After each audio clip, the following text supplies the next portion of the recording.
Welcome to Fiction Audiobooks. If you enjoy the content, like and subscribing would be greatly appreciated. If you have any recommendations for novels, comment below. Chapter 61, Thor Odinson 2. If you want to read ahead or just support me, go check out my Pat. There are a lot of fics and ideas there. Every single one of these fics and chapters will be released eventually. But if you don't want to wait or just want to support me, check out the Pat. patrayon.com/alcoholic_panda.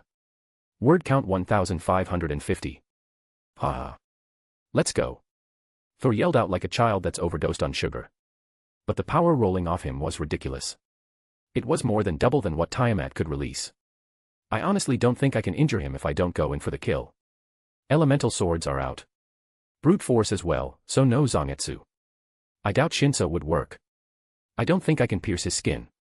Quite frankly, I don't even think I can use Suzumabachi on him. 2 hits and he is dead. Assuming that I am able to pierce his divine aura. Sakanade obviously is useless now. Wabisuk only has a slight effect on him, and I think I know why. It's his divinity. It gives him great strength and endurance and allows him to lift and move heavy objects and himself with little to no effort.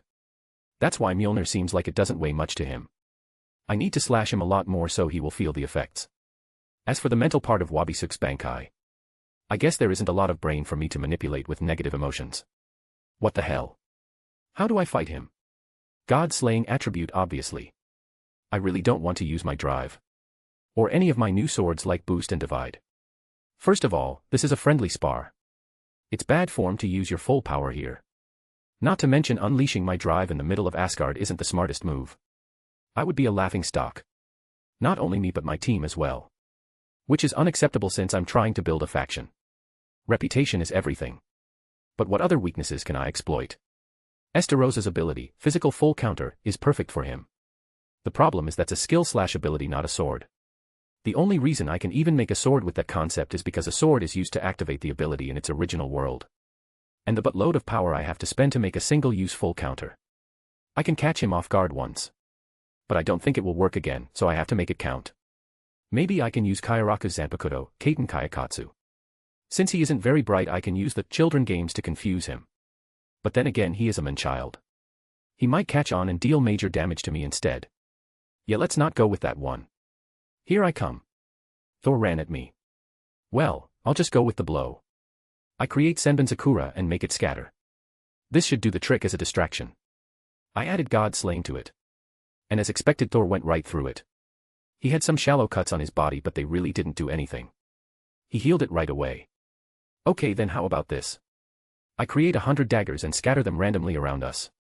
Then I make the teleport sword and strap it to my back. I don't have the excess energy to spare to make it into an ink sword, so I can carry it as a tattoo.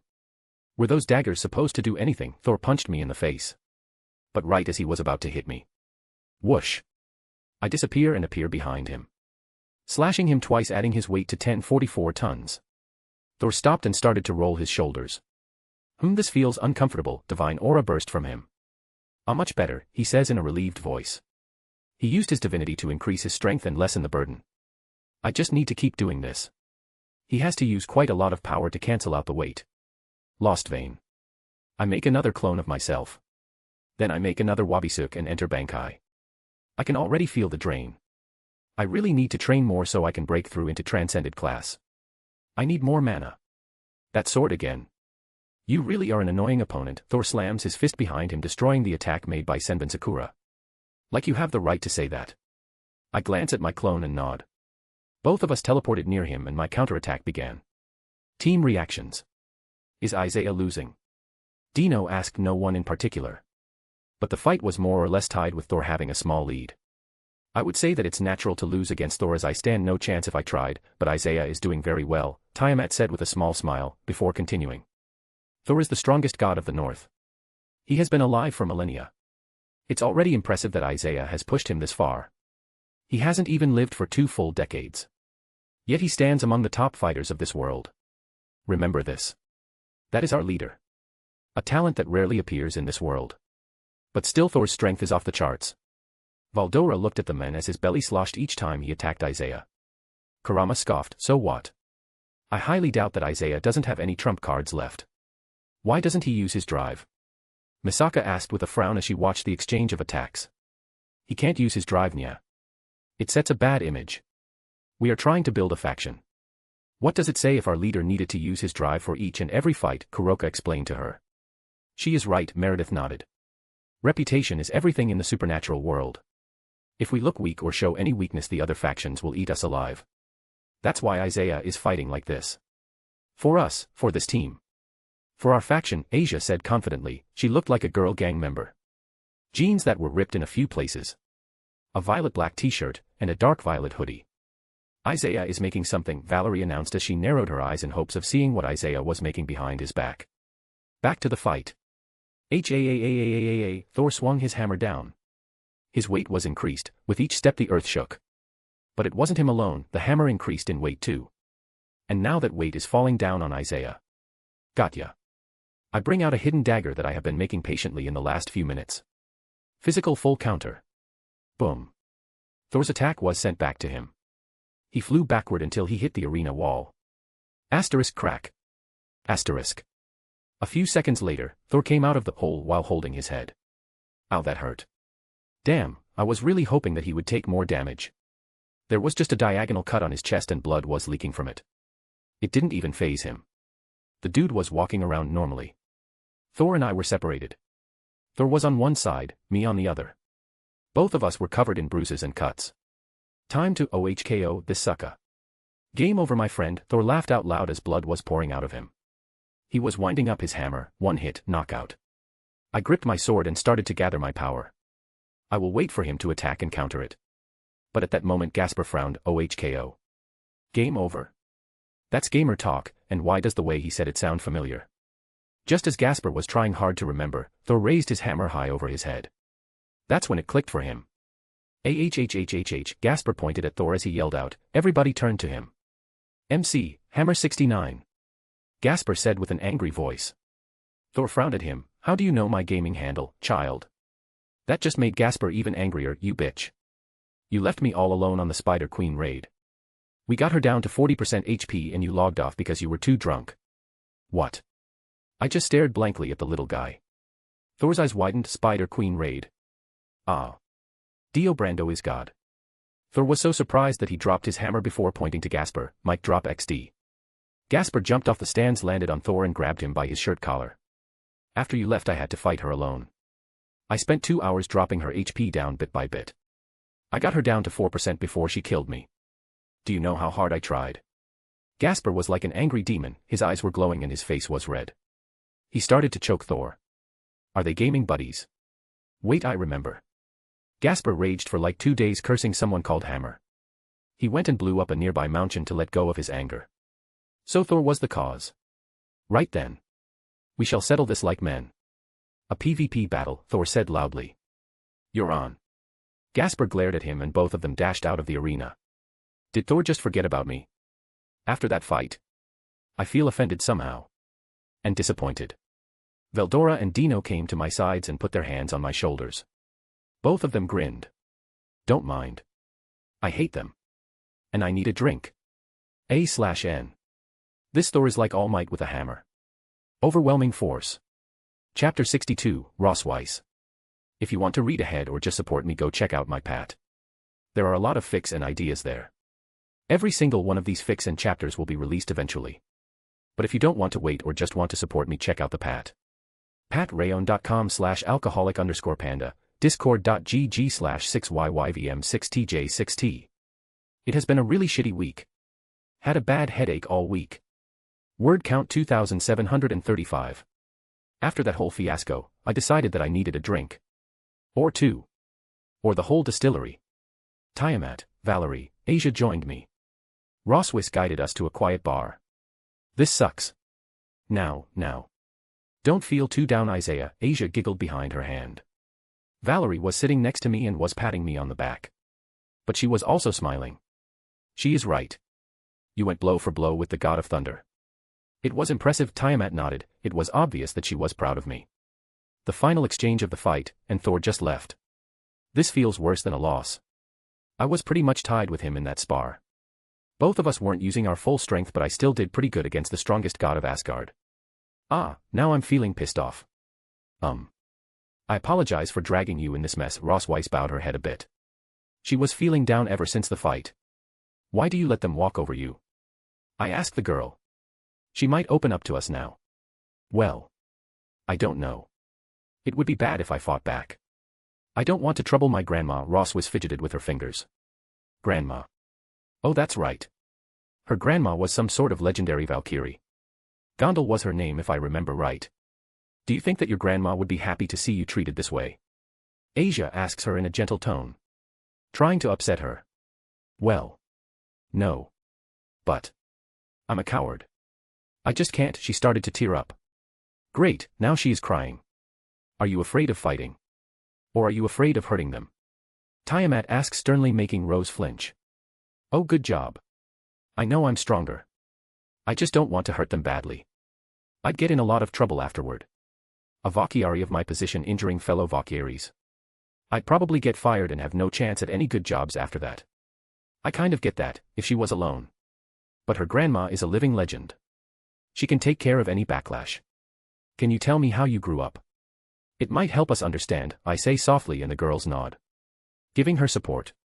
Rose looked unsure, but as we were trying to help her out, she took a deep breath and started. Well, I was raised in the countryside by my grandma. Voth, my parents are warriors who serve the Norse gods and rarely come home. My house specializes in 3 types of magic. Like many families, we use Norse rune style, fairy magic Gandel style. But we also have a specific magic spiritual Sei style. All of these have been down through the family for generations, with the Sei style being the most important one. I did a lot of ceremonies to inherit my family's magical crest, but I wasn't able to. So my cousin ended up receiving the position as the family head instead. My parents were disappointed at me. That's the kind of bullshit that I expect to see from devils. Serorg is the perfect example. Oh, one of our clan members doesn't have our not-so-famous ability. Well, throw him out and exile them. He or she is an embarrassment to the clan. It's not like they still carry our genes and could potentially have children who are born with that ability and would seek vengeance. Is it vengeance or revenge? Morons, the whole lot of them. Every faction has this type of idiot. The devils just happen to have a lot more. Like half their faction. I studied really hard because I didn't have my family's magic. I spent all my time in the library and skipped a lot of grades. I learned the Norse rune style, fairy magic Gandel style, and many other magics. But because I had no friends or social life and my peers were, well, bitches. They called me the Valkyrie that's never had a boyfriend. Oh, she used her countryside accent. Tears were forming, but she pushed them down. She is really an emotional person. I got a lot smarter and stronger. My parents were surprised, but everybody else still criticized me. To my clan I was not a failure, but I wasn't anything special as well. I just existed. They completely ignored me. Idiotic on their side. I mean, you have a child, well, teenager who is an academic genius and skipped a lot of grades. If I was in their place, I would nurture Rose, even as a researcher. After all, it's not like you need a lot of strength to research magic or any other topic. While working as a Valkyrie, I had trouble finding souls of heroes to bring to Valhalla. Then I was appointed as Odin's bodyguard. But I'm used as a maid by Odin, constantly taking care of him during his trips and supporting Odin with his daily life. The salary is small, and other Valkyries call me Odin's servant girl. Tears were already falling from her azure eyes. Asia and Valerie quickly went to her side and hugged the life out of her. I take one of her hands. Thank you for sharing that with us, Rose. She nodded and gave me a small smile. Were you serious about that invite? Rosewis looked at me. So she is interested. That's very good. I nod at her question. Yes, you are a talented magician. And you obviously are unhappy here. If you want to change, or just be free, you are welcome to join us. You don't have to accept now. We will be spending some time on Asgard before moving to another location. Think about it. It's your life. Don't let others decide for you. Thank you. She gratefully nods at me. BZZZZZZ, BZZZZZZ. Veldora. Yo, I pick up the phone. Isaiah. Veldora yelled out. He seemed out of breath for some reason. I facepalm. What did you do? We found this awesome snake dragon. But we woke it up from its nap and now it's chasing us all over the sea and forest. This is super fun. Do you want to join? This time it was Tiamat who facepalmed, that idiot. He woke up Jormungandr. Those idiots. Jormungandr is the biggest dragon in this world. He is 600 meters long. He could eat Velodra with a single bite. Veldora, dude. You broke one of the sacred rules. Do not wake up a man who is enjoying his nap. Just so you know I'm on his side. Dino complained next to Veldora. I end their call and quickly call Kurama. Beep. Beep. Ha ha ha ha. Hey Isaiah. I can hear Kuroka and Kaneko giggling in the background. What are you guys doing? I already knew the answer. We are watching Veldora, Dino, and Zenobia be chased around by a giant snake dragon. You should come, it's very entertaining. I sigh and end the call. Sorry, Rose. We have to go. Asia will take you home before teleporting back to us. I turn to Asia, who just nods. A silent, of course I will, was written on her face. Rose stood up with us. Thank you. I hope to see more of you. It will help me with my decision. This is really good news. You are welcome to join us at any time. We will be traveling all over Asgard and seeing the sights. You just have to follow the noise and you will find us. Rose giggles at that. We all leave the bar. Asia and Rose went in one direction. Me, Valerie, and Tiamat went towards our group. Wonder how Jormungandr will react to Tiamat. Thankfully, when we got there, Jormungandr didn't kill them. He was just teaching the brats a lesson for waking him up. Veldora, Dino, and Zenobia were in a barrier sphere cast by Jormungandr. He was throwing the sphere all over the place. Spinning it, smashing it, doing trick shots. Stop. I'm going to puke. Veldora complained. If you puke on me, I will burn your manga collection. Dino yelled out before quickly shutting his mouth with his hands. All three of them were nauseated. Zenobia was already unconscious. I sit down next to Kurama, who was laughing his ass off. How long has this been going on? Ha ha ha ha. The chase for 20 minutes and the barrier sphere for 10. This is the funniest thing I have seen in my life. Ha ha ha. Jormungandr started to glide the sphere over his body. Is he doing basketball tricks? I felt my lips twitching. And just as I said it, a ring of fire appeared in the sky. Whoosh. 3 points. Nothing but net. Maybe I should just let the man have his fun. Does anyone have popcorn? Misaki handed over a bag without taking her eyes off the sphere. Meredith was looking a bit worried though. Sometimes she would laugh, other times she would bite her lips from being too nervous. Ah. Young love. He turned to us. Did he just notice us arriving? How much fun was he having for him to forget his surroundings? Well, to be fair, part of the group was already here. Me, Tiamat, and Valerie just arrived. Jormungandr threw the sphere in the air. He raised his tail and waited for the sphere to come in the exact position he was aiming for. BAP. He slammed the end of his tail at the sphere like a baseball bat and sent it flying toward us. The sphere hit the ground a couple of meters to our left, causing a giant crater. Well, there is a familiar face. How have you been, Tiamat? I think he smiled. And he was very polite. Very good, actually. I found my mate. How about you? Tiamat smiled as she looked at me. Can't complain. Oh, and congratulations on breaking through. The first of us 5 dragon kings to reach that realm. I am truly happy for you. Jormungandr turned his attention to me before grinning. Impressive. For you to accept him as your mate, he must have defeated you. Yet he stands before me and I can only sense low high-class power coming from him. I smile at the giant serpent. Hello, Jormungandr. I am Isaiah. It's a pleasure to meet one of the 5 dragon kings. I would like to apologize for the actions of my people. He just smiled at me. Well, I think he is smiling kinda hard to tell. I do admit I was a bit annoyed when they woke me up, but I got my revenge and had some fun as well. I was going to wake up in a few months anyway. So it isn't that big of a deal. Glad to hear that. It was good seeing you again, Tiamat, but if you will excuse me, I'm going to find something to eat. The last time I ate was a couple of years ago, and with that he dived down in the sea or ocean, or whatever this body of water counted as. Meredith and the rest were helping Veldora, Dino, and Zenobia. All of them were nauseous and could barely stand up. Don't heal them, Valerie. They brought this to themselves. Let it be a lesson. Valerie just smiled, wasn't planning to. They literally tickled a sleeping dragon. Let them deal with the consequences. That's my girl. Asgard. Countryside. Rose was walking down a small paved path. It leads her to a moderately sized cottage. It blended perfectly with the surroundings and looked very mythical. She looked at the door before she took a deep breath. Knock. Knock. Coming. An older voice yelled out. If it's another one of Odin's grunts, I'm freezing your balls. Roswith sighed. Well, looks like Granny hasn't changed one bit. The door opened. It was an elderly woman in deep green robes. She looked younger than what you would expect for a woman her age. Her face lit up as soon as she saw who was at the door. Rose. You came back home, she said happily. Hi Granny, Rose said bashfully, feeling bit bad that she hasn't visited in a while. Come here you, Gondal quickly hugged Roswis and squeezed, happy to see her granddaughter. Granny. Too much. Can't breathe, Rose complained. Grit those teeth then. I haven't seen you in a long time and I missed you. So this is your punishment, Gondal replies happily. Grandma, Rose whined. After a few moments of hugging the life out of Rose, Gondal let her go. Come on, come inside. Tell me what's been happening to you, Gondal said with a loving smile. Rose just smiled nervously, something that Gondal picked up on but didn't say anything. She brought tea and sat down with Rose.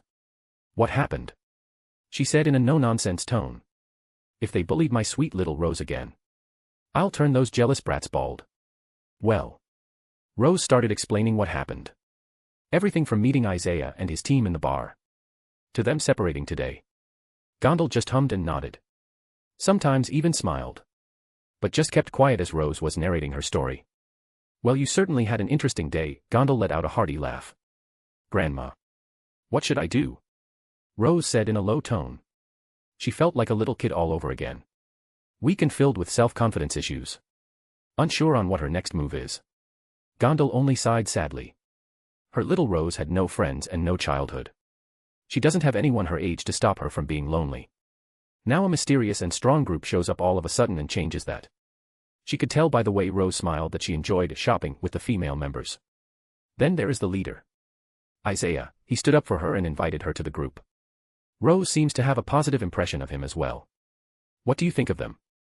Gondal asked her with a gentle tone. I like them. They are all so nice and funny. The girls actually talk to me normally, even though they dragged me off to shop with them. I had a lot of fun.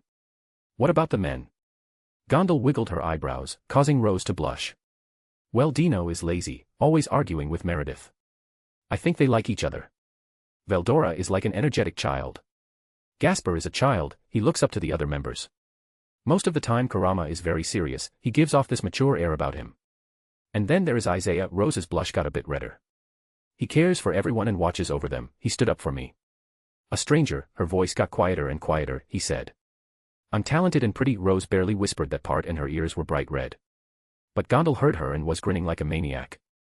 Grandbabies. She then proceeded to give Rose advice for hours. Not so subtly hinting on how to seduce Isaiah. Great grandbabies. Since Rose is her granddaughter. 1 week later. It has been a great week of just messing around and relaxing. Because of the rumors, we were pretty much left alone. Rumors of the fight spread, a man who could tie with Thor. Except for a few muscleheads who challenged us and got sent flying by Asia, nobody bothered us. Thor and Gasper were busy gaming. Rose would come over to have some fun with us every day for a few hours. I think she is warming up to us. Jormungandr and Dino became fast friends due to their lazy way of life. Even after Jormungandr tormented Dino for a while. The girls did a lot of shopping. So they are happy. Now all of us were gathered and we were having a poker tournament. No magical cheating, of course. And especially no senjutsu, since we can use it to find out if someone is bluffing or not. BZZZZZ. Meredith's phone buzzed. It's probably LaFay. She answers the phone without even looking at who was calling. Hello, Meredith answered, but her eyes were scanning everybody else. Trying to find a tell. Please help me, a young voice yelled out. Surprising all of us. That voice. Kanu? #A/N. Yes, I know it's Kanu. But it feels weird to pronounce. Kanu feels more natural to me, so I'm changing it. Oh, and I think the Jormungandr part could be pretty realistic. Chapter 63, Back to Kyoto. If you want to read ahead or just support me, go check out my Pat. There are a lot of fics and ideas there. Every single one of these fics and chapters will be released eventually. But if you don't want to wait or just want to support me, check out the Pat. Patreon.com/alcoholic_panda. Due to comment spam, I changed it to Kunu. Hope you are happy. Word count 2,300. Please help me. That voice. Kunu? Kunu, what's wrong? Meredith yelled out. The other girls were nervous. Kunu sounded really afraid for the little girl. I don't know. I was having fun outside when all of a sudden some people started attacking Kyoto. They are calling themselves heroes. Really? Those idiots are still willing to attack Kyoto after we took out their main officers. How desperate for attention are they? Morons, Kurama scoffed. Some people just want to commit suicide, I guess. Tiamat grinned, her power fluctuating a bit. She clearly wanted to go. No kidding. And I was just wondering where I could find the 3 long Inus from the hero faction. And they just delivered themselves to me. I was able to sneak away and hide, but they are after my mom. Please. Help me. We all quickly glance at each other then nod. It an unanimous decision. Looks like we are heading back to Kyoto. We will be there soon, Kunu. Just stay safe and hidden. Really, Kunu yells out. Stay quiet, I reprimand her and she quickly puts her hand over her mouth. Yes. What else can you tell me about the situation there? Kunu closed her eyes. She was frowning as if she was thinking very hard. I don't know if this is important. But they attacked the East Yokai faction as well. The one who is stationed in Kanto, Kunu mumbled. Kanto region. That's where Tokyo is. Dino started remembering the map. To be fair, he is new to Japan. I had some trouble with the regions when I first got here. The East Yokai faction have an agreement with the 5 clans. The agreement is joke, as they still fight each other. Kurama snorted, finding it a bit funny. But why would the hero faction attack Nurarihayan and his men? I mean, attacking one of the yokai faction is one thing. But pissing off both? Meredith pointed out. A distraction perhaps, Misaki suggested. But wouldn't that be obvious? We started to go back and forth and bounce ideas off each other. But do those idiots really want to piss off all the yokai in Japan? Are they really that dumb and racist? Who am I kidding? They absolutely are. If it wasn't for Indra's backing, those idiots would have been killed off before they could even form their faction.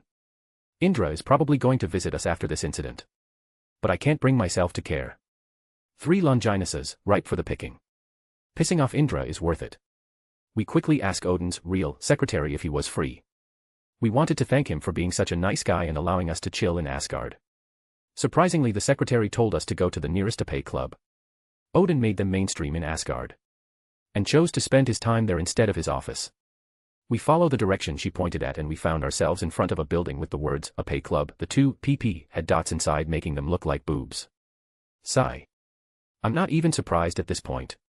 After all, this is the guy who goes around children's parks so he can spread the Ape religion. Which is ironic in a way.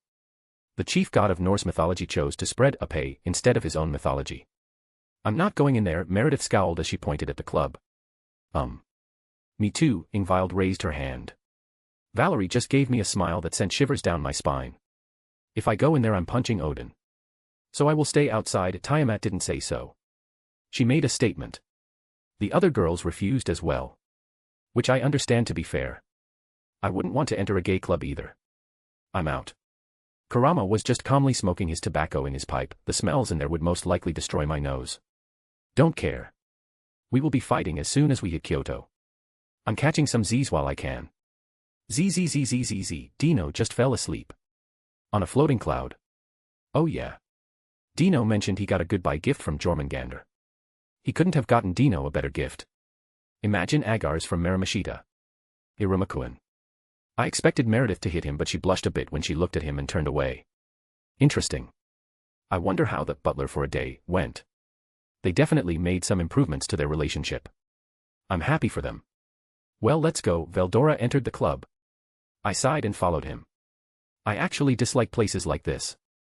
These places are perfect for spies. They spike the drinks and the food.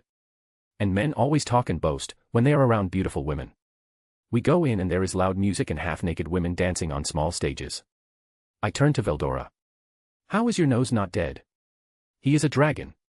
The smell here is just as you would expect. Cigarette smoke, overwhelming amounts of perfume. Spilled alcohol. I turned off my sense of smell, of course. Veldora tilted his head. Of course. After looking around, we spot Odin, who was surrounded by beautiful women with big breasts. He was laughing like a pervert and flirting with them. He notices someone was looking at him and turned toward us. Oh. It's you guys. Come on over and join me. Bahaha, Odin laughed boisterously. He is drunk. Sorry to ruin your fun, old man. But there has been a situation, I say in a serious tone, and his attitude shifted. He sobered up, and became sharper and more serious. The women noticed this and left the booth. Odin put up a barrier to block out sounds. What kind of a situation? Odin said in a no-nonsense tone. Kyoto is under attack. The hero faction is attacking Yasaka and her faction. Odin facepalmed to that. Ugh. Let's take this to my office. Damn it, and I was having such a good time. We were in one of Odin's offices. This one was smaller and more informal than his big-ass throne room. All of us were there. Rose was next to Odin. Thor was sitting around like a slob and was getting a death stare from the secretary for some reason. We just gave Odin the information we had on the situation. So let me get this straight. Some racist human brats want to commit genocide on the supernatural races. Have attacked Kyoto to capture Yasaka and use her to open a dragon gate to summon Great Red. Odin says it slowly, trying to understand their thought process. That's so stupid. No, that's borderline suicidal. Let's say they succeed and really do summon Great Red. What are they going to do then? That dragon doesn't like when his peace is interrupted. Apparently they have Samuel's poison with them. Odin just blinked with his one eye, so. Don't tell me they think that alone will be enough. At best it can give him something like indigestion problems, which will piss him off even more. Sigh, I assumed so. Great Red is even stronger than Ophis and he isn't naive as her. I mean, she just stood there when Chow Chow attacked her and used Samuel curse. I mean, it was obvious that they were going to betray her. Ha ha ha. They are going to be eaten alive, Thor laughed out loud while drinking beer that he got from God knows where. Yep. But I want to avoid it if possible. We were asked a favor by a friend, so we are going to go and save Yasaka. So we wanted to say goodbye before we left. Thank you for letting us visit Asgard. Kunu is technically a friend. Bahaha. You are welcome anytime. You pretty much were tied with Thor in your spar. That showed my troops that there are still many unknown people in the world. So you could say that I gained the most from your presence here. Odin laughed like an old scammer. He is right. Our army doubled the difficulty, the training regiment. Oh, and sorry about the spar. Come again any time to finish it. Thor raised his beer glass as he grinned. Well, we will be taking our leave. We have a city to save, just as we were about to head to the Bifrost. I'm coming with you, Rose stepped up and said with a serious expression. Who? Odin just smirked and kept quiet. But his smile never left his face. He was hoping for this. Did you decide? I asked her. I could feel the excitement from the girls behind me, even though they had their poker faces on. Yes, she nods to MC, then turns to Odin. I'm sorry, Lord Odin. But consider this my official resignation. She looked directly at him, ready for any punishment. But Odin just started to laugh. It was deep. He was laughing from his gut. Ha ha ha ha. You finally found some guts. Our little Rose is growing up. Odin whipped a fake tear, embarrassing Roswis in front of everyone. Odin-sama. Rose whined. A/N Lord Odin or Odin-sama. Ha ha ha. Go out and have a grand adventure, Roswius. So grand that the news will travel back to Asgard. Thor gave Rose some encouragement. That was just what I expected him to do, actually. Thank you for everything. Rose bowed at Odin with a tearful face. Go on, my child. I hope to hear of your adventures. And remember, you can always come back home, Odin said with a grandfatherly tone. Rose nodded as tears fell down her cheeks. Welcome to the team, Rose. We will have a party later. But now we have work to do. Kyoto. Ah, Kyoto, I miss this place. Boom. Boom. Crack. Boom. It's on fire. Kyoto is on fire. We are greeted by hundreds of dragonoid monsters. They were wreaking havoc. Ah. Monsters made by Annihilation Maker. Anti-monsters. Leonardo creates monsters to counter each individual species. For devils, he makes the monster immune to demonic power and have the ability to use light attacks. For angels it's the opposite, and so on. Honestly, that kid is such a pain in the ass. Nuu. Veldora cried out. All of us turned to him. Tears were falling from his eyes. What happened? Veldora pointed down at the street. They burned down the manga store. Asia walked behind Veldora. Her eyes were hidden by her hair. Don't say us, you idiot. She kicked him in the back, folding his body and sending him flying straight into the monsters. That moron. I thought it was something serious. I actually fell for that. Gasper Valerie, Kuroka, and Kaneko. Avoid Chow Chow. The true Longinus is said to have such powerful holy light that just looking at it causes devils and vampires great pain. The true Longinus can also create blades made up of holy power, which is powerful enough to vaporize both high-class and even ultimate-class devils with relative ease. Honestly, that thing has so many OP abilities that it's ridiculous. And don't even get me started on its balance breaker and drive. The true Longinus is the biggest bug in this world. Especially its drive. The truth idea. Truth idea depends on God's will, which dwells inside of the Holy Spear. It could cause several effects and miracles like annihilating their opponent or capture their heart, which probably means brainwashing them. God was good at brainwashing people. It depends on God's will. In the OG DxD, God's will chose Issei instead of Cao Cao. I don't know what that says about God. But it was probably choosing the lesser evil. A racist homicidal maniac who wants to commit genocide or a pervert who wants boobs. I would have chosen the same honestly. What about you, Nya? Kuroka asks worriedly. Everybody turns to me. I understand it. At the end of the day, I am still a devil. And I will be fighting my absolute counter. But sparing against someone in a deathmatch are two completely different things. If it's to the death, I have a high chance of winning. I'll figure something out, I say confidently. I have complete trust in myself not to die. You guys just need to take care of Dimensional Lost and Annihilation Maker. The rest of their members should be just scrubs. Keep them alive. Dino just smiled. You want to take their sacred gears? I grinned, of course. Well, looks like our team will be getting a power-up, Kurama smiled maliciously. Asia slammed her fists together and as she was operating them her sacred gear a pair of knuckle dusters appeared on her hands. I was feeling a bit stressed from just sparing. So beating them up will be some good stress relief. Isaiah, yeah. I want a date after this. Kuroka jumped on my back and said seductively.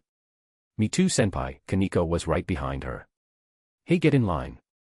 I'm first in line for the next date, Asia complained. I watched as the girls argued. I'm having trouble deciding if it was smarter to intervene or just stay away. Okay then. Whoever takes down the most scrubs wins, Nya, Kuroka said smugly. She knew that the stronger members will fight the officers. Deal, Asia nods. I will win. Kaneko raised her fist. They all dashed away. Not even waiting for the rest of us. Sigh. Just go and end this as fast as you can and will someone keep an eye on them? I facepalm as I point in the general direction that Kuroka, Kaneko, and Asia went. Roger. And with that, they disappeared and went to find their own opponents. The true Longinus, huh? Let's see if the legend lives up to its name. Chapter 64, Hero Faction. If you want to read ahead or just support me, go check out my Pat. There are a lot of fics and ideas there. Every single one of these fics and chapters will be released eventually. But if you don't want to wait or just want to support me, check out the Pat. patrayon.com/alcoholic_panda. Word count 2,400. The hero faction officers were in the air watching as their members and the anti-dragons wreaked havoc on Kyoto. A little more. And we will show the world that humanity is the strongest, Cao Cao said with an emotional tone.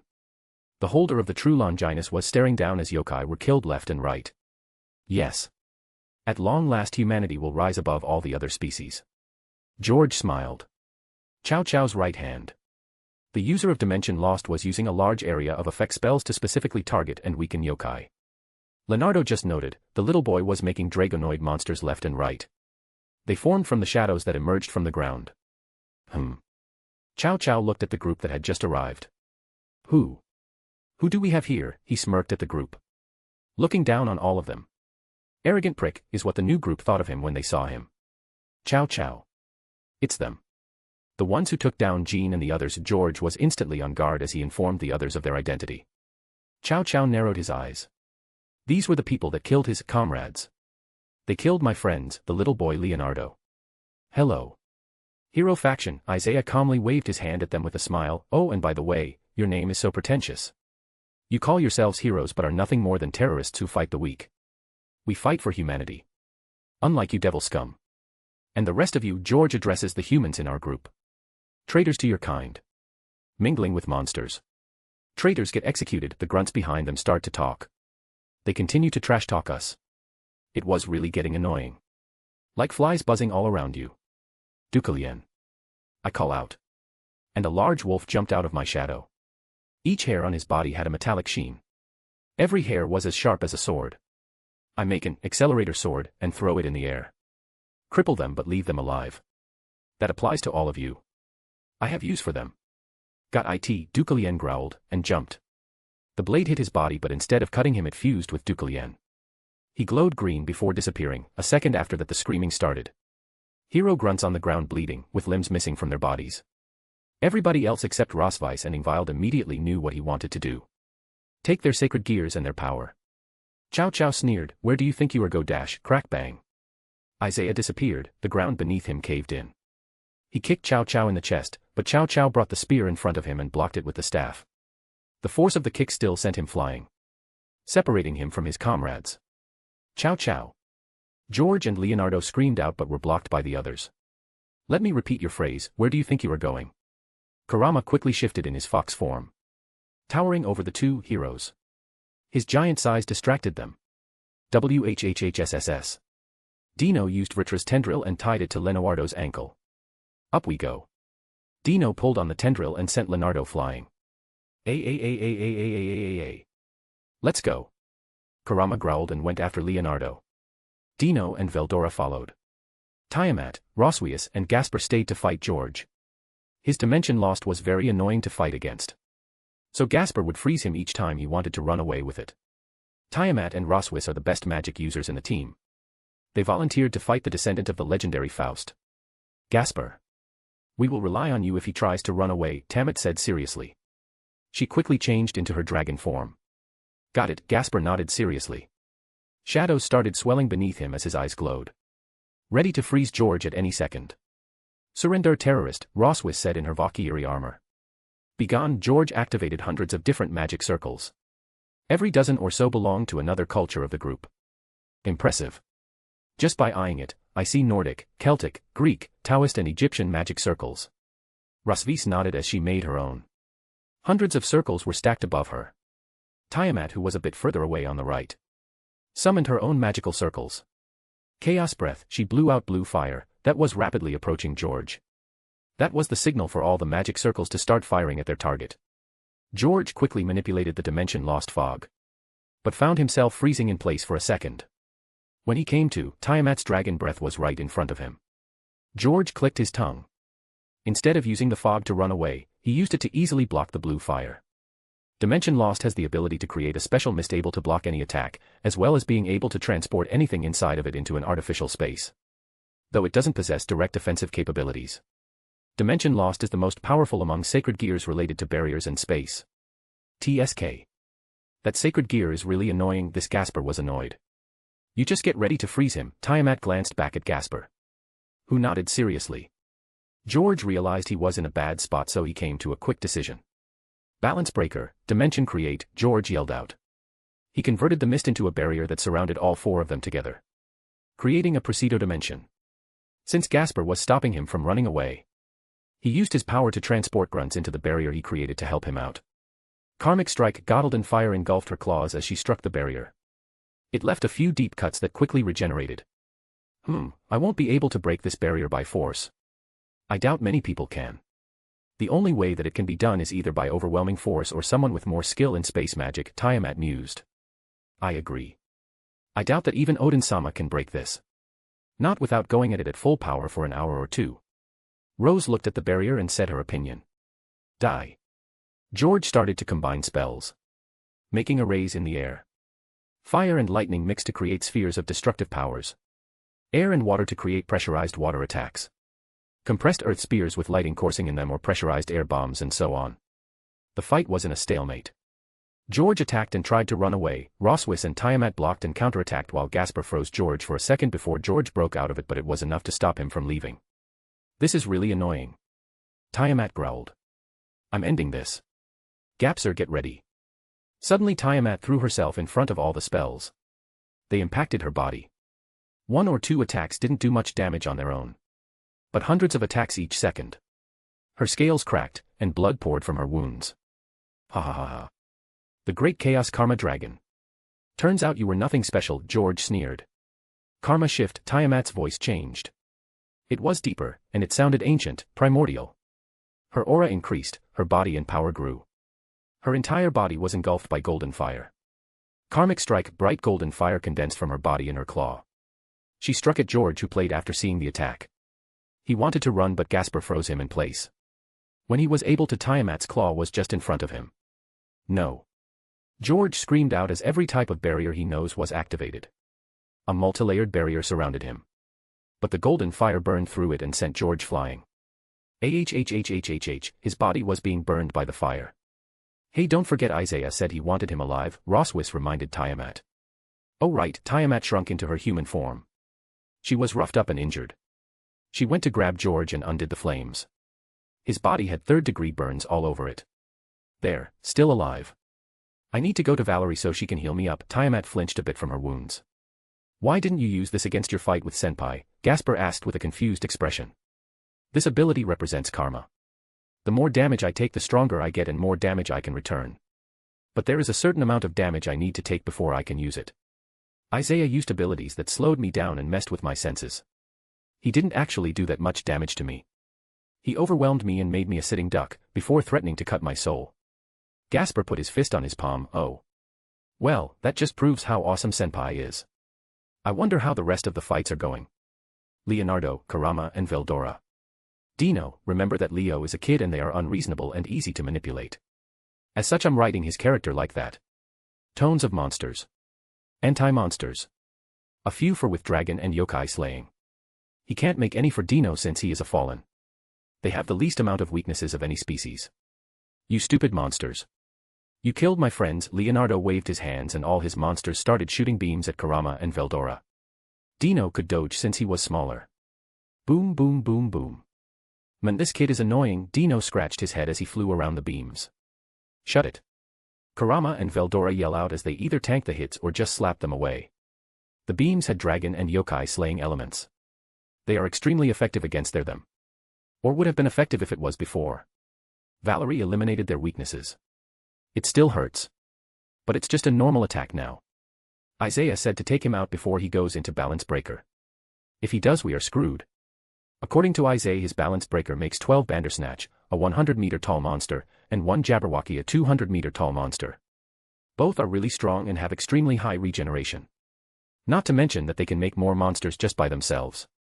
I don't plan to stay here and fight for days until he is defeated, Kurama growled as he started to absorb more nature energy. You are telling me. Fighting for days is not my style. I say we go out from the start. I feel a bit bad since he is just a kid. But my sleep time is more important. I hate doing this, Veldora grumbled as he roared to the sky. Dark clouds started to gather above them. Veldora took to the sky. Diving into the storm clouds. Dino sighed, fine. Vritra. Are you stupid? You want to do it again? Vritra yelled at him. I trained hard, didn't I? Dino whined. Barely enough time has passed. You can probably go on for about 10 minutes now. Train more to completely unlock your balance breaker, you sloth incarnate. Hi. A violet light engulfed Dino, balance breaker scale male. When the light died down, Dino was in his purple scale male armor. Senjutsu Fox Fire, Crimson Flames, Kurama let out a fire breath. Like a fire tsunami, his Crimson Fox Fire burned through most of the monsters. Then he raised his tails in the air and started comprising a ball of crimson fire. Bijidama, he sent the attack at Leonardo. The small child frowned as he waved his hand. From the ground came out dozens of giant golems. They tanked the Bijidama. Looks like he made them to be fire resistant. The sky rumbled as more and more lightning was gathering at the center of the clouds.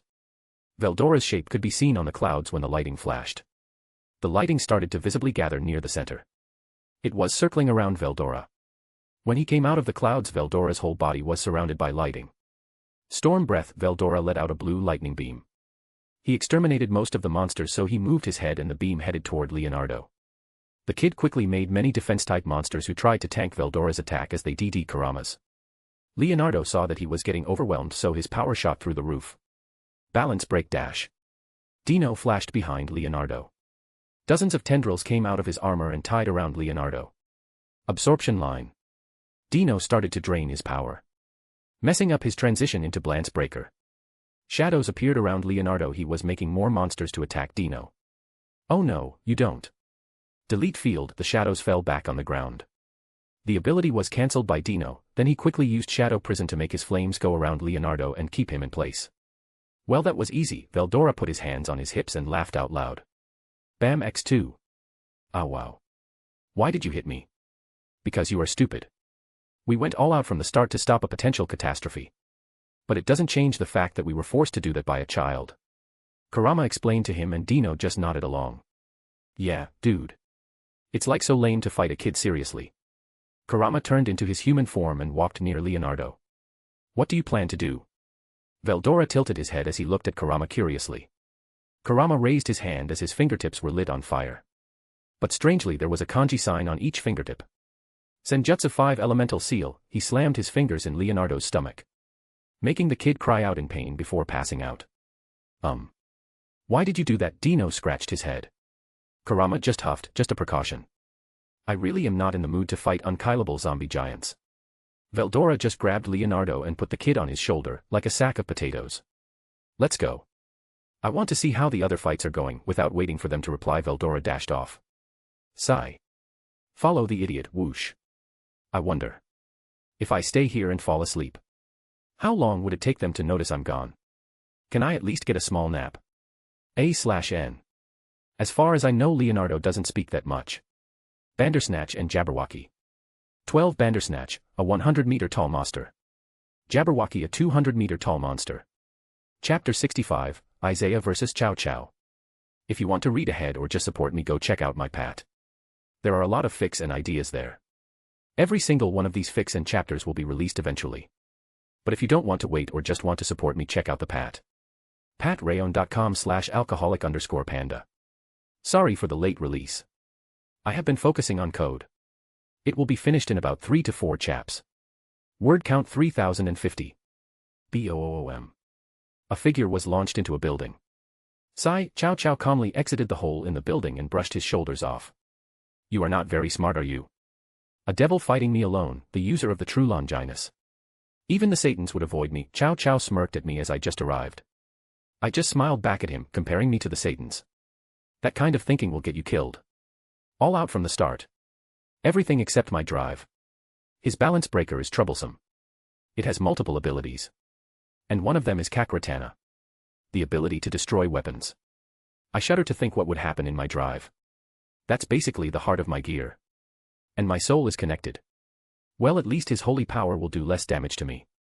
I'm so glad Valerie got rid of that particular weakness. I'll have to do this without the drive. At least until I can nullify that particular ability. Balance breaker. Crimson booster. White division, names for the swords are still up for debate. Who? Interesting, Chow Chow smirked. Completely assured of his victory. 2 swords appear in my hands. One was red, the other one white. These were the swords that I made from taking a piece of Albion and Drake's armor. I raised the red one and cut myself. The red sword started to glow. It turned into dozens of small red orbs which headed to my forearms. There they condensed to form a pair of dark red vambrace. It has the original boosted gear's power. Double my power every 10 seconds. But it can only go up to half Drake's original strength. So theoretically in the end, my strength would be mine plus half of Drake's power. Now all I need to do is make a little cut on Chow Chow and White Division will activate. Then I will able to have his power every 10 seconds. The problem is that I can't use both at the same time. Every 10 seconds I have to choose to boost my power or have his. I don't know if it's because they are ripoffs or that they are polar opposites. But that's for another time. I make Lost Vein in my empty hand. WSHHHH. 4 copies appear next to me and I put away Lost Vein. Clones. Chow Chow raised his spear. Katanas appear in the hands of the clones. Collapse Sakanade. Raise your head. Wabisuk. Wabisuk and Sakanade are my all-time favorites. Def buff swords are so freaking useful. Shoot to kill. Shinso.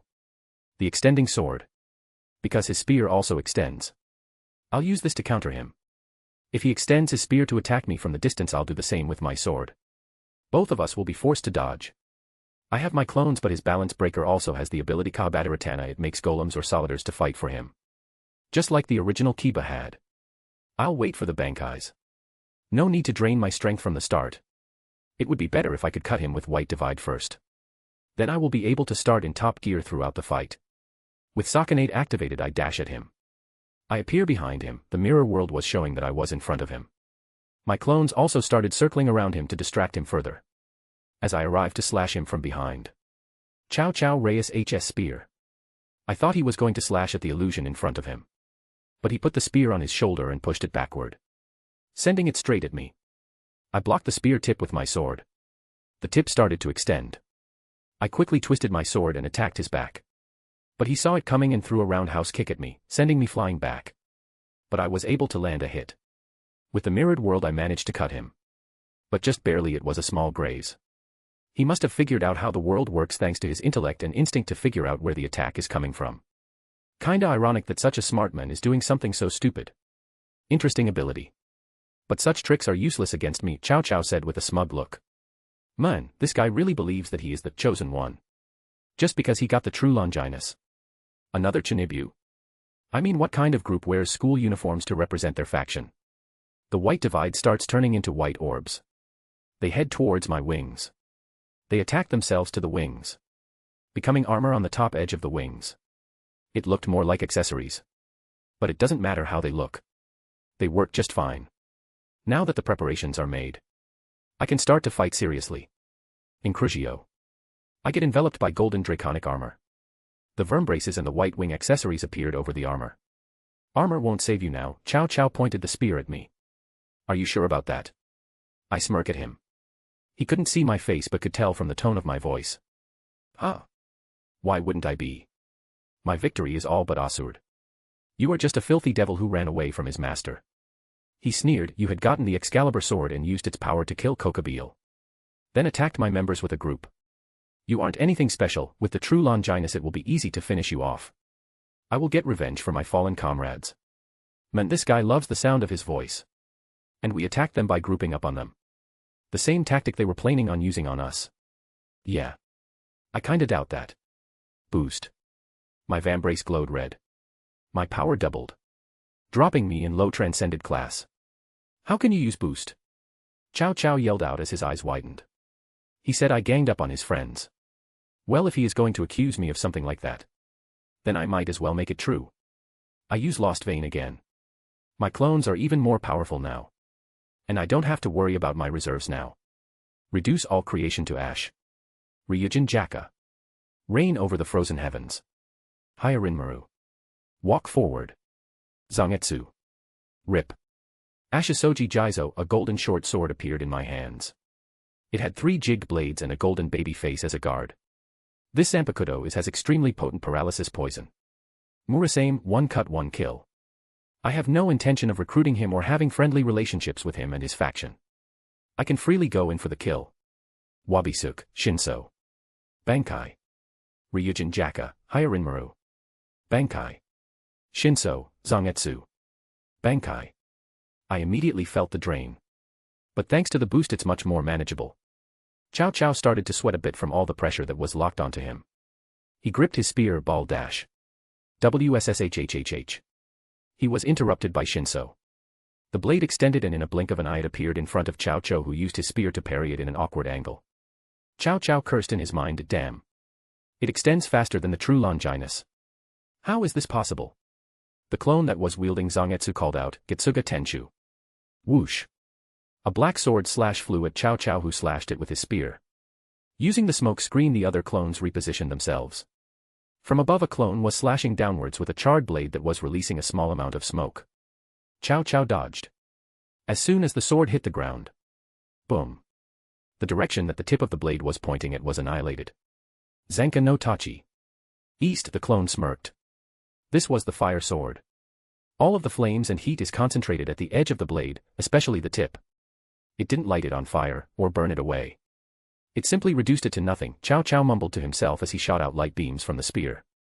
The beams hit the clones only to melt upon contact. Zenka no Tachi. West. Chow Chow was about to attack when he felt a presence behind him.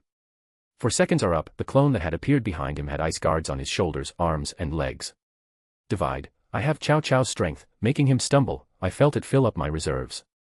Shurkai Hyaketsu. Hyarin Maru's ultimate move. It freezes anything near it, stopping all functions. It takes 4 seconds to activate. The clone using Murasame dash trying to destroy the ice sculpture. Crack. If only it were that easy. The ice broke apart. The spear stabbed the sword. CRRRRR. CRRRRR. Murasame started to crack. The spear glowed at the tip. Boom. An explosion destroyed both the sword and the clone. Polar Knight Longinus Chakravartin, Chow Chow said to me with a glare. What a long-ass name. Minato, is that you? Speaking of which, those troublesome abilities are coming. Might as well make some preparation. I spread my arms and created hundreds of small daggers, throwing them randomly in our battlefield. You destroyed my sword, I say calmly. Kakaratana. The ability to destroy any weapon my spear touches. I will be using it quite a lot on you, he spat out. Guess he was angry that he was even pushed this far. He enveloped the spear with a lot of holy power. It was potent enough that if there were any high-class devils around us they would probably be reduced to ashes. Chow Chow starts floating in the air. That should be his Hatharatana. He can levitate himself and others that he touches. He used 2 abilities so far. The one that he has about women. Itharatana. Completely stop the power of women. That is one OP sexist ability. Heh. I just realized he can use it on Valley. But it's useless here. I take out Excalibur. I really hope my theory is right. Extend, the spear rushes towards me. He is smart. We are still in the mirror world. Yet he is fighting as he would do normally. A clone uses Shinso and extends it toward Chow Chow. My sword is faster but the direction of the sword changed midway and caused it to be way of mark. Maniratana, the ability to redirect an attack sent toward the user to another target. So it even works against weapons. Just as the spear was about to hit me, I block it with Excalibur. Ding. The spear tried to push through Excalibur. But the sword held on strong. What? Chow Chow yelled out. I knew it. Excalibur can't be destroyed by the spear. God wouldn't make such a stupid weakness. What if the true Longinus and Excalibur users were friends who fought together over an argument? That would just weaken their faction. And I don't know about the original. But this makes more sense to me. That means the strongest sword had just become my strongest shield. And I was going to make it even more OP. Boost, transfer. Another 10 seconds have passed. I use the boost on Excalibur. I activate its abilities. Rapidly, Nightmare and Transparency. I turn invisible as illusions of myself appear. My speed was increased even further. My clones keep him busy by dodging his attacks and sending their own. Which he keeps redirecting. But it allowed me to slip in. I raised Excalibur and swung at his side. His instincts warned him, so he positioned the spear to block. But that was a bad move. Excalibur destruction. Boom. Chow Chow was sent flying. Even though he blocked the attack, he still sustained some damage. Poochie. A clone stabbed him in the shin with Ashisoji Jaizo. The poison entered his bloodstream. Damn you. He destroys the sword and kills the clone. Good, now he will spend more time and focus to keep the poison from affecting him with his power. I gotta make sure he doesn't run away. I make 4 more clones using Lost Vein. They each go to 4 separate corners in the sky. 4-point ceiling barrier. The swords made a purple line to connect each other. Then a line shot from the tip of the sword down to the ground. Chow Chow realized what was going to happen. But he couldn't stop it. Me and the clones were in his way. Fire and ice were blocking him from moving. Since they directly didn't target Chow Chow, he couldn't redirect them. Shinso was used to stab repeatedly at Chow Chow dozens of times. He did break the sword. Let's try that again. But this time let me add Unbreakable to the. It's going to take more power, but I can always steal it from HMI. Shoot to kill. Shinso Bankai. The same sword appeared once again in my hand. I passed it on to a clone. Whoosh. Clang. Clang. Clang. Clang. Chow Chow parried the strikes, but this time he noticed a difference. He couldn't destroy this sword. Slash. Chow Chow quickly turned around to block an attack. But the attack wasn't aimed at him. A clone hooked the spear. And started to shake it. Cling, cling, cling. Chow Chow impediment felt something was wrong and pulled away. But it was already too late. The clone slashed the spear 6 times. Each time it was tripling its weight. Assuming it weighs 5 kilograms. That's 3.645 kilograms. Chow Chow could still hold it. He was strong enough, and now he directly used his power to levitate things on the spear. But that was also draining in power. Naturally, the heavier the person or object is, the more power it takes to levitate it. Divide. I use it again, to have his strength. He stumbled. Now he had to focus to counter the weight of the spear and the poison. Kahabataratana, Chow Chow called out. From the ground rose dozens of warriors carrying spears. They dashed off to fight against my clones. They were pretty strong, all things considered. But my clones were stronger. And it wasn't very smart. Now he has to split his attention on controlling his soldiers. Asaratana. Whoosh. I felt myself being teleported. He teleported me right in front of him as he was about to stab me in the gut. Well, nice try. Whoosh. I teleport to the markers I left in the ground. That's another ability that I have countered. Chow Chow was visibly seething. This is bad. I can't get a read on him. His powers are too versatile. Kakratana, which was supposed to counter him, is now useless. Every time I try to take an opening, he changes up his attack patterns and pulls out a new sword. It's time for my strongest attack. Boom. Cao Cao's power exploded. He started to gather his power in the spear. He was going to use the strongest attack of his balance breaker. I summoned back 2 of my clones. They ditched his warriors and came to my side. I haven't killed enough people with Ryujin Jaka for South to be useful, so no undead soldiers for me. But North still works. Paranikaratana, Cao Cao yelled out as he trusted his spear. A devastatingly powerful attack was heading at me in full force. I grab Excalibur, give Durandal to another clone. Ryujin Jaka and Hyarin Maru are here as well. Let's see if he can take this. Boost. Excalibur. Durandal. Zenka no Tachi. North. Absolute 0. The 4 attacks headed off. Halfway to meeting Cao Cao's attack, they merged. Boom. The attacks at each other. They start pushing each other for dominance. The stronger attack will win. But I'm not one to put things up to luck. Kill them. Kamishini no Yari. A clone pointed his sword to the attacks. I put my hand on the handle as well and pumped a ton of power into it. Pierce. Shinso extended at max speed. It pierced through my attack and Cao Cao's. In less than a second it embedded itself into his shoulder and kept on pushing until he hit the barrier with his back. Thud. Cao Cao screamed out in pain. When Shinso extends, it turns into dust to gain the speed it has. And it's coated with a deadly poison that disintegrates cells. Cao Cao is a dead man walking. I need to get to him before he dies. Rhea, Cao Cao screamed out as ripped Shiso from his shoulder, severing it in the process. He grabbed the spear with the other hand as he fell down to the ground. Tenacious bastard. Isaiah. Damn you. Prepare yourself. To be judged by God's will. Oh spear. The true holy spear which pierces through God. Oh shit. Suck the ambition of the king of domination sleeping within me and pierce through the gap of blessing and destruction. Me and my clones dash at him. You. Announce the will, and turn into a glow. Truth idea. Brightness of supremacy. A bright light flashed out of the true Longinus. It enveloped all of us in a single second. It can create miracles, though it depends on the user of the spear, as it is the will of the God from the Bible that decides if truth idea can be used. But nothing happened. Cao Cao just stared blankly. It didn't activate. How? It will either work or it will fail. That is the risk of truth idea. But it didn't activate. Oh. Truth idea is basically the will of God from the Bible. The true Longinus can affect anyone in this world. But I'm not from DxD originally. God can't judge my soul. I have no more strength. Cao Cao's balance breaker fell apart. His reserves were dry. He could no longer fight the poison, so it quickly spread throughout his body, paralyzing him. I send in my clones to completely bind him and put him under stasis so he doesn't die from the poison. I won. I freaking won. Hell yay.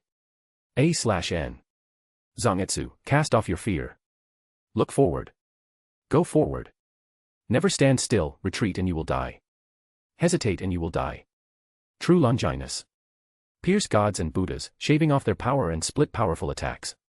Can extend. Its light can vaporize high-class devils. Drive, truth idea. It can create miracles, though it depends on the user of the spear, as it is the will of the God from the Bible that decides if truth idea can be used. I see. So that is your will. So you have picked Sekuyutiai's dream over my ambition. I found a really cool site. Milanote.com, it's like a wall where I can place notes, folders, images, lines. I can draw. It's so much easier to plan plots and ideas like this than to read them out in lines. I have been working on making a folder for DxD, Kiba. This will definitely help out in the future. Chapter 66, Sun Wukong. If you want to read ahead or just support me, go check out my Pat. There are a lot of fics and ideas there. Every single one of these fics and chapters will be released eventually.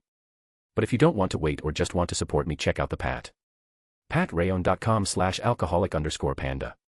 Word count 2,470. Nyahaha. I win, Kuroka yelled out at the top of her lungs. Asia just stomped her foot and created a crater beneath her. Damn it. Kaneko just pouted. Motivation is a powerful thing. Meredith looked in awe of the carnage that Kuroka, Kaneko, and Asia left, bodies thrown or burnt left and right. They threw the bodies so they would all be close to each other. Tell me about it, Misaki agreed with her, looking at some spots where the bodies were piled on top of each other. Zenobia looked down at her fists. I got the least. I'm sorry, Ingvild said awkwardly. She was the newest member and she did pretty okay. You will get better, Valerie patted Zenobia on the shoulder, making her slump a bit. Well, you look like you had fun. Kurama dropped down from the sky. He laid down unconscious and bound Leonardo. Veldora and Dino were right behind him. When they came right on top of us, Dino put away his wings and started to free dive. What is he doing? Meredith just stared blankly. Ha ha ha ha. You are going to have a rough time, Naya, Kuroka patted Maridi on the shoulder. A few meters of the ground, Dino summoned the fluffy cloud that he got from Jormungandr. And fell right on top of it, falling asleep instantly. Z. You know, at this point, we should consider that a special skill. Veldora pointed at how easily Dino fell asleep. Meredith facepalmed while screaming in her mind, why did I have to fall for him? Kaneko had tick marks on her head as she watched Dino and Meredith. Just get together already. She went behind Meredith and picked her up. Hey Kaneko, Shirani. What are you doing? Kaneko threw Meredith at the small cloud. Kaya. Thud. Meredith fell on top of Dino. Who's attacking? Dino quickly woke up only to find himself staring at Meredith's chest, which was in front of him. He looks upwards to find her looking at him with a red face. Yawn a dream. I hope this one lasts a while. Dino pulled her in his arms and fell asleep. Meredith was red from the tip of her ears, down to her neck. The rest were dying from laughter, especially Veldora. Rahahaha, my chest, can't breathe. Laughed too much. Thud. Veldora fainted from laughing too much just as Tiamat, Rasawai and Gasper arrived. Tiamat took one look at Dino and Meredith before grinning. Oh, Isaiah is going to love this. She threw the burnt George to the ground. Gah, he cried out in pain. Oh, stop whining. Gasper suddenly froze. At times like these, I have to ask myself. WWSD. What would Senpai do? The answer was simple. Blackmail photos. As he separated into dozens of bats. Some of them were holding cameras. He was taking photos of Dino and Meredith from multiple angles. Well. What do we have here? Isaiah dropped from the sky as he was holding a half-dead human. Embarrassing photos of Dino. Sir, Gasper saluted. Isaiah takes a look at the photos. Before chuckling, well done, soldier. Gasper smiled at the phrase. Kurama, can you gather them up? Isaiah asked the fox that was lazing around and smoking his pipe. Sure, he blew out a smoke cloud.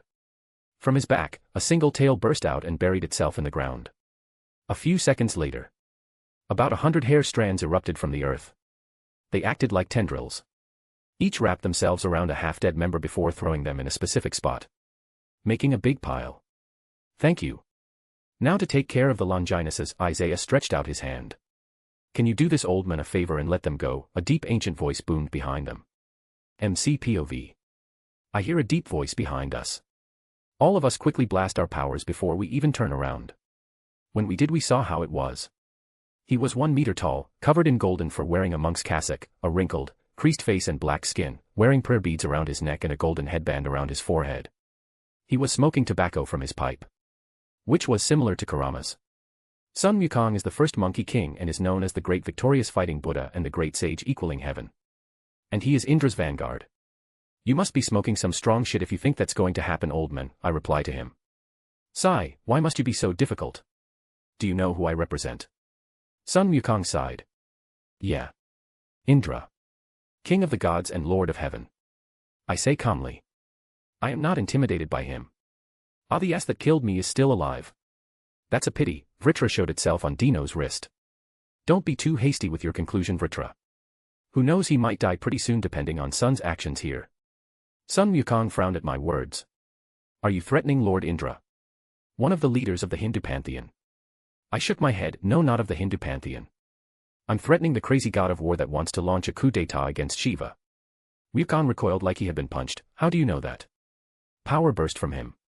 If Indra comes to us for any intention, then we will join Shiva in the war and kill him. Sun seemed to be weighing his odds before sighing. I'm sorry, but I need to take them back with me. He raised his hand and a portal appeared in the sky. Ha ha ha ha. Looks like you need help, old man. A booming lively voice was heard. Yulong, Tiamat and Vritra said at the same time. One of the 5 dragon kings. Mischievous dragon, jade dragon. And the self-proclaimed the liveliest dragon. Oh. Tiamat. Vritra. Long time no see. Yulong said cheerfully. What are you doing here, Yulong? Tiamat stared blankly at him. While Vritra just observed. Well, the old man called for help. Guess I will be fighting you now. I want to see how strong you have gotten after breaking through. Tiamat and Yulong dashed toward each other, both of them turning to the east, taking their fight away from the rest.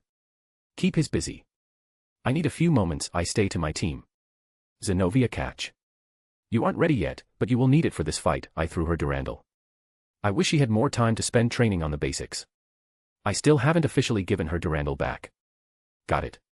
They dash at Sun to buy sometimes. I use Lost Vein and make a few clones. Each made a Soul Reaper in their hands. This is going to take a while. Normal to relatively strong sacred gears. Easy extraction. But Longinus is whole other story to extract. Team versus Sun Wukong. Extend Re-Bang. Sun pointed his staff at Kurama's giant form. Kurama used Senjutsu and Tuki to block it, but the staff just kept pushing him back until it threw him back for a kilometer. The only reason it stopped was that the others were attacking Sun. Nya. Biko wasn't kidding. You are such a pain, Kuroka complained as Sun was messing around with her Senjutsu. He was countering her every move. You need a lot more Senjutsu training to stand up to me, little kitten. Sun smiled as he tried to dash through them. Nail missile. Asia, your turn. Meredith turned to Asia, who summoned her sacred gear. Knuckle dusters appeared on her fingers. Take this, you old monkey. Aura. Asterisk boom. Boom. Boom. Boom, asterisk. Nail missiles flew at Sun Wukong at incredible speed. Holy power. In nails. Ah, the holy nails blessed by Christ's blood. Technically I am a Buddha, but those things can hurt me as well. Sun used his staff to tap the missiles, making them change their direction and miss him. Kirin. Falling star. Veldora and Dino yelled out. At the same time, Veldora threw a very familiar lighting attack at Sun while Dino threw a big-ass spear with his concentrated light power. Sun raised his palm to the attack and a purple magic circle appeared on his palm. It had a yin-yang symbol in the middle. Tao of nullification. The attacks hit the magic circle and... poof. They disappeared in a smoke cloud. What the hell? Dino and Veldora yelled out. Ugh. You youngsters sure do have a lot of energy. Do you know how much power I used to nullify your combined attack? I'm not as young as I used to be, you know, Wukong said casually. I have never seen magic like this. Rosswise was very curious. Bang. Tap. Sun quickly caught something with his index and middle fingers. It was a blood bullet. He then turned to Valerie. So it was you, young damper. Good, I can even sense corrosive properties in this blood. You planned for that to enter my body. Well, better luck next time. Durandal. Zenobia slashed down, but Sun redirected it. Then suddenly jumped. Below him, a forest of shadow spikes emerged and was raising to impale him. Gasper and Misaki were controlling the shadows together. SHHHHH. Water javelin. Ingvild made hundreds water javelins with her immense demonic power and threw them at Sun. Rosswis took a more supportive role. She was pummeling him with spells, but they weren't meant to hurt him. She was positioning him where to go. Since Kaneko and Kuroka couldn't get close to him, they decided on long-range attacks. Whoosh. Die. Kurama appears behind Sun and unleashes a torrent of crimson flames. But Sun just jumped and parted the flames, making an opening where he punched Kurama on the side of his face with his strength that was boosted by practicing Senjutsu for centuries. Crash. Kurama was sent flying as she crashed in some houses. He just laid there on the ground as he was looking at the sky. His palm rose to touch his face as he contemplated. He sensed something. The moment Sun hit him. His Senjutsu was different. This is it. This is what it means to be a sage. I see. I see. Ha ha ha ha. Sun Wukong stopped as he looked at Kurama with wide eyes. I have been doing it all wrong. Senjutsu means accepting the good and the bad. Which I did. But taking in raw nature energy then purifying it, that is how it's done. The most basic exercise. I thought you just got a small bonus, and it was mostly a waste of time. But if you purify large amounts of it, extremely large amounts. If you are dedicated, you will be rewarded by nature and be reborn as a sage. Kurama grinned in his giant fox form. This will be the last time that I use it. A pity, it was quite a powerful attack. As thanks for showing me the way, I dedicate this strike to you. Kurama lifted up his index claw. Black, purple, and red evil ki started to gather on his claw. It looked like it was water and fire at the same time, flowing around his claw yet burning. You haven't felt this in a long time, have you, old man? Fell the malice Kurama struck with his single claw. 1/4 of his total KI was evil KI. Kurama has been saving it as a secret attack. Noon before him, with the exception of evil dragons and evil gods, has gathered so much evil KI. Rarely do dragons and gods use senjutsu. Sun Wukong was facing an evil ki attack that he has never seen. It was not wild like most evil ki users, but carefully controlled and potent. Sun tried to hit block him with his staff, but Veldora intervened and hit the staff with his entire body, pushing it off course, clearing the way for Kurama. Bang! Sun grabbed Kurama's claw, stopping him in place as he was stronger than him. But the evil KI.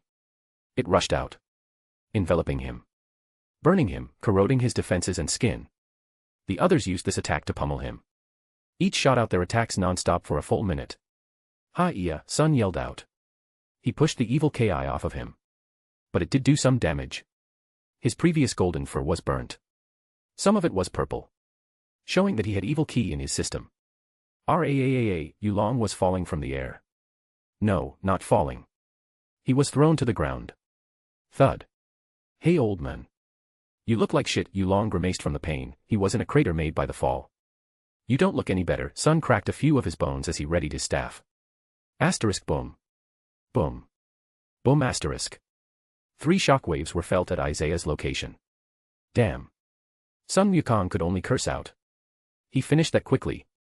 MCPOV. Done. 3 Longinus's.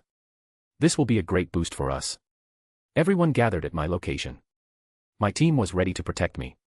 I put away the sacred gears. People will come for you. You have 3 Longinuses and many strong sacred gears near that level. You have no backing. You will be a target in everyone's eyes, Wukong warned. Let me worry about that, old man. Everyone who comes against us will be killed and used to make us stronger. Relay my words to Indra. If he comes for us or inconveniences us in any way, we will join Shiva and crush him. If he stays neutral, then so will we. Sun just stared at me, trying to get a read on my plans. Before sighing. I will be taking their bodies back. I nodded that. That was completely fine. It was also the reason I spared them. To spread the news even further. I can extract sacred gears without killing the host. Yulong. Let's go. Indra will not be happy. You owe me a feast, old man. I had to stall Tiamat. Yes, yes. You will get your food. Sun opened a portal and climbed on Yulong. Both of them left in the same way they came. With a flashy portal. Haaaaaaaaa. I'm tired. Dino whined as he slumped. Yeah, tell me about it. Kurama turned into his human form and sat down. He extended quite a lot of energy. But he had a huge smile on his face. One by one, the team sat down to relax. Isaiah pulled out some drinks. And by some, it was a dozen or so barrels plus 50 bottles of different types of alcohol. We won. Against the hero Faceton. And the legendary Sun Wukong. We have 3 new long Inus and hundreds of sacred gears. Each of them had a smile on their face. To our future. To US. Cheers. Cheers. A/N. I'm playing around with this idea. Senjutsu is going a bit different here. To be a true sage, you basically need to purify an enormous chunk of land. As a reward, nature itself will allow you to become a sage. A sage is someone with access to a higher tier of nature energy and has much larger reserves. At least this is what I'm going with for now. Might change in the future and I will have to rewrite this. Senjutsu and Yujitsu, complete mastery. Taoism spells. Great staff. Yulong, Eastern Dragon. One of the Dragon Kings. Mischievous Dragon, Jade Dragon. Self-proclaimed, the liveliest dragon. Likes to eat food and lays around. Chapter 67, New Powers. If you want to read ahead or just support me, go check out my pat. There are a lot of fics and ideas there. Every single one of these fics and chapters will be released eventually. But if you don't want to wait or just want to support me, check out the pat. patrayon.com/alcoholic_panda. Word count 1650. We were in a barrier field. So the yokai don't disturb us. I need to rest a bit before starting to drain them. So do the others. Hence the party that we were doing now. So, are you going to drain all of them of their magic and vitality? Kurama asked as he drank sake from his oversized cup. Yep, I nod to him. Show. WHS, GTNGD hour, Veldora asked as he was stuffing his face with food. So. Who's getting the power? Bam. Tiamat smacked him on the head. Don't talk with your mouth full. You are a proud dragon. Act like it. Cough, cough. Veldora was smashing his chest. His food went in the wrong pipe when Tiamat smacked him. He was finally able to get it out. Are you trying to kill me, you ol dash? Veldora froze when she glared at him. You obviously are crazy. Obviously is the right way, but he is trying to save his ass. Oh you so close, Gasper grinned. Bam. Tiamat smacked him again. That's for calling me crazy. That's not fair, Veldora groaned as the others laughed at him.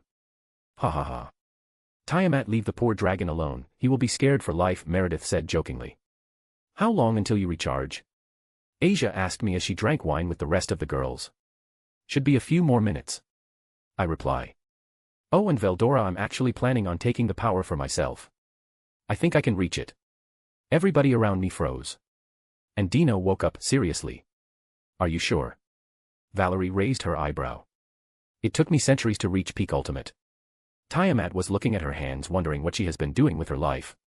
The others expressed their doubt as well. Yes. With the number of grunts here, if I absorb their power and life force, I should be able to reach just beyond peak ultimate. Then I will need all of you to fight me at once, so that I can break through. Oh, and that reminds me. I reach for my pocket space and take out the 3 Longinuses I got. Time for an upgrade. Dino gets the true Longinus. Thud. Dino fell on the ground. Whyy. I still haven't even gotten a proper balance breaker for Vritra. And now you want me to train another sacred gear? A Longinus at that. I refuse. Dino yelled out as loud as he can. I refuse your refusal. And besides, you are the only one here who knows how to use a spear.